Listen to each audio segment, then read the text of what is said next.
All right, welcome back in here to Live Now from Fox. I'm Andy Mack. We're still tracking Hurricane Erin. Made a significant increase, strengthening to a Category 5 storm over this weekend. It has been since downgraded to a Category 3 storm as it moves past Puerto Rico, heading for kind of the Bahamas and other parts there in the Caribbean, in the tropics. You can see our computer X-rad monitor here as it's going to take a hard right turn, avoid making landfall there in the United States, but we'll still see impacts as the most recent update from the National Hurricane Center talking about some of those heavy bands of rain continuing along portions of Puerto Rico, Virgin Islands through tonight, talking about a tropical storm condition expected in Turks and Caicos and southeast Bahamas tonight and Monday. Erin is expected to produce life-threatening surf, rip currents along the beaches of the Bahamas, much of the east coast of the United States, the Atlantic, even all the way up to Canada over the next several days. Let's take you right now out to our Fox weather team as they continue to detail this latest forecast. You're on Live Now.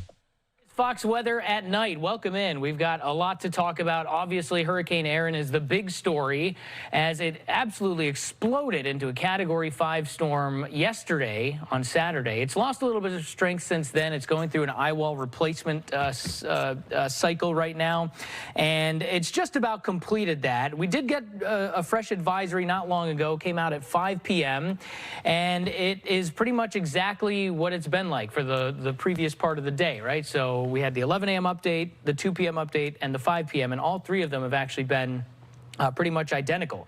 Pressure at 946 millibars, so that's a lot higher than it was yesterday, meaning not as strong of a storm. It's still a powerful Category 3 storm, and the trend is going to be toward it getting a whole lot bigger as it moves toward the northwest. I do think it's going to strengthen a little bit more too, at least initially, before it starts to lose some wind strength and just get larger and larger, and then it's going to be a big problem for coastal parts of the East Coast, even though the center of it stays offshore. This is not going to make a direct landfall. It's going to split the goalposts there between the East Coast of the U.S. and Bermuda. So another way to look at this here, just wanted to give you an idea of how big the wind field is with this storm, and it's going to get a whole lot bigger. So where you see red here, that's where we have hurricane force winds, meaning sustained wind of 74 miles per hour or greater. And I want to give you some distances on this. So that red area, the hurricane force winds, about 63 miles across. And then you've got hurricane force gusts, where you don't have the sustained wind of 75 miles per hour, but you've got some gusts over 75 miles per hour. That's for about 130 miles.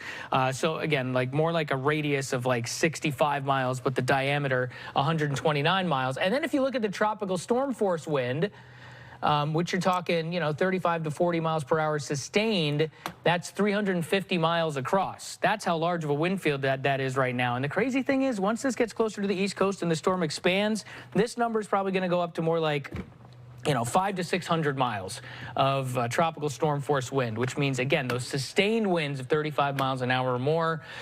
Just taking a look here at the Puerto Rico radar, we're starting to lose the sun here, right? Because the sun is moving from the east to the west, so you're going to lose the visible satellite.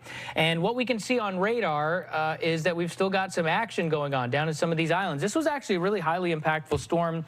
Coming up after the break, we're going to talk to Ada Monzón. She's a meteorologist down in Puerto Rico, so she'll have some really good local, some local ideas of how this compares to some of the past storms that we've had. But all right, just listening into our Fox weather counterparts, they're talking about this in Puerto Rico right there as it moves a little bit further westward away from that island, that territory there in the tropics. As we're continuing to follow it, Hurricane Erin, a Category 5 storm, downgraded now to a Category 3, but that does not necessarily tell the whole story and how much damage, how much it really brings to the region. You can just tell here, our computer X-rad monitor, as it's moving there closer to the United States, but it's going to take a hard right turn. Let's be joined right now by Ada Monzón from WAPA TV, the chief meteorologist there in Puerto Rico. Thank you so much for joining us here on Live Now from Fox. I know the people of Puerto Rico watching Hurricane Erin very closely. It's moving now, shifting by you guys.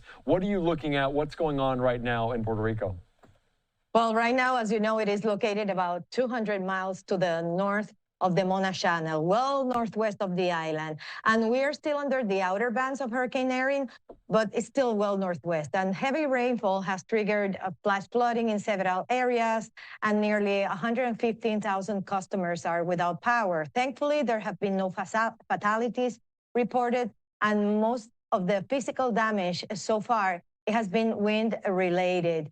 We had gusts up to 55 miles per hour locally and up to 74 miles per hour in the British Virgin Islands. And most of the reports include blocked roads from fallen trees, branches, down utility lines and poles. Some of these lines are tangled or lying on the ground, some over cars and houses. And there has been some damage to transmission towers and power lines. So several homes have been affected. Rainfall has exceeded over 6 inches in some municipalities, which has led to flooding, damaging small bridges, and has also triggered minor landslide. The governor announced that schools will resume classes tomorrow. However, the University of Puerto Rico, Rio Piedras campus will remain closed until Wednesday due to ongoing power outages. Also, several flights have been canceled and others have been delayed. But as you can see from the images, the sea conditions continue to be very dangerous with rough surf. This is along Condado, where most of the hotels are located. And actually, some of the hotels closed their beach access because of the dangerous conditions. Yeah, and you mentioned this. This is just some of the images that you were showcasing on social media of some of those storm surge, the waves as well. If you can compare it to anything, if it's something similar to a previous hurricane, how would you kind of describe it? And was Hurricane Erin strong in terms of how the surf reacted? Well, you know, we compare everything to Hurricane Maria, right? Yeah. Because, I mean, we suffered so much from its impact, but this is nothing like that. We've had 7 to 10 feet with periods of about 13 seconds coming from the north and northeast. And the problem is that nearly 60% of Puerto Rico's coastline suffered moderate to severe erosion after Hurricane Maria, and there's a marked deterioration along the coast of the northwest, north, and northeast coast of the island. So this event, combined with the winter swell events, accelerates erosion, especially along those communities such as Loíza, Aguada, Isabela, Barceloneta, Luquillo, which remain among the hardest hit after Hurricane Maria. And you mentioned that some of the impacts there in Puerto Rico, and your spotty connection is kind of showcasing here, but obviously dealing with all that, we appreciate you joining us. What are the impacts on the island? Are people without electricity? You mentioned some of those flooded roadways. Is it difficult to get around? Well, there are about 150,000 customers out of 1 million customers without electricity. So it has improved a lot since last night, where we had 166,000 customers without powers. So authorities are emphasizing on safety recommendations. As you know, hurricanes inevitably compromise transmission, distribution lines, and also the access through roads, especially in the communities which are high in the mountains. So, you know, everybody's in the municipalities are working very hard in handling the restoration of the distribution systems, of cleaning the roads. So they're working tireless today.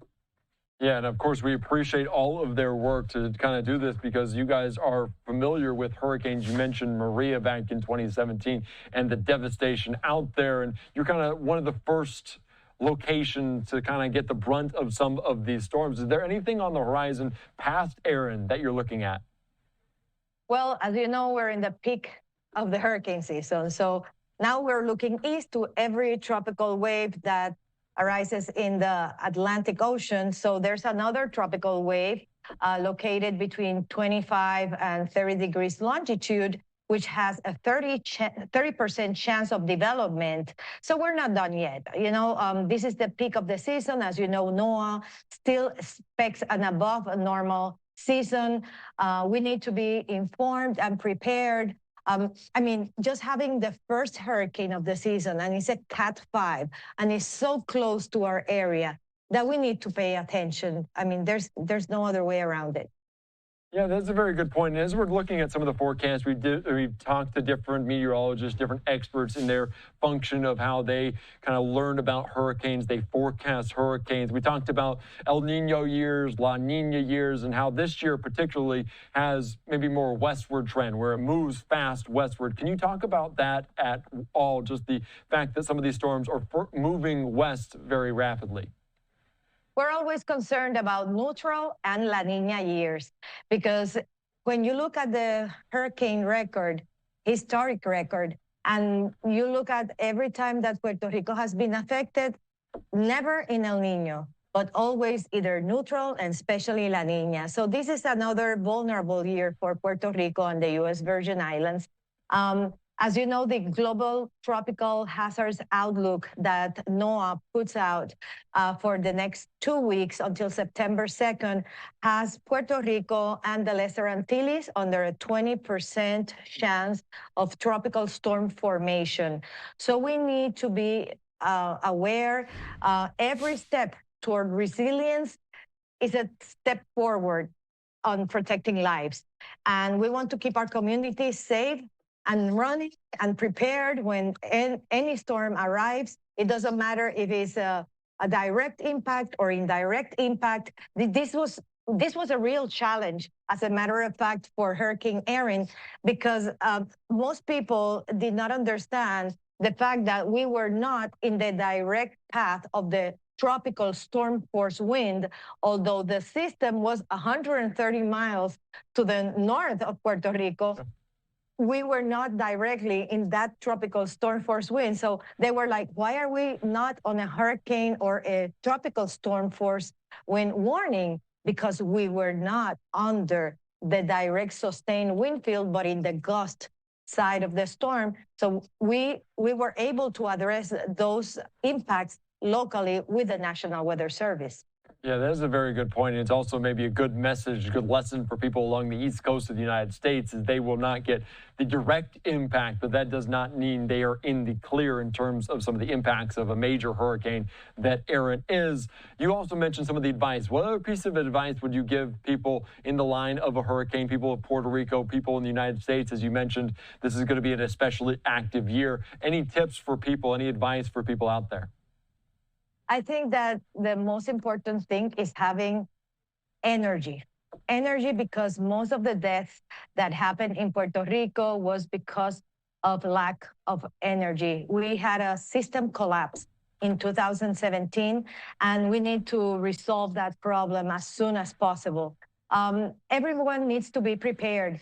When we as meteorologists and experts advise the general public to be prepared, to be informed, it's not because we want you to be either, scared. We need to transfer that fear to hope and understand that whenever you are prepared, you're going to be very, tranquil. And that's why us as meteorologists, we need to address not only the science, but also the social aspect of the message, especially with a lot of empathy, because we understand that there are many communities that have many issues.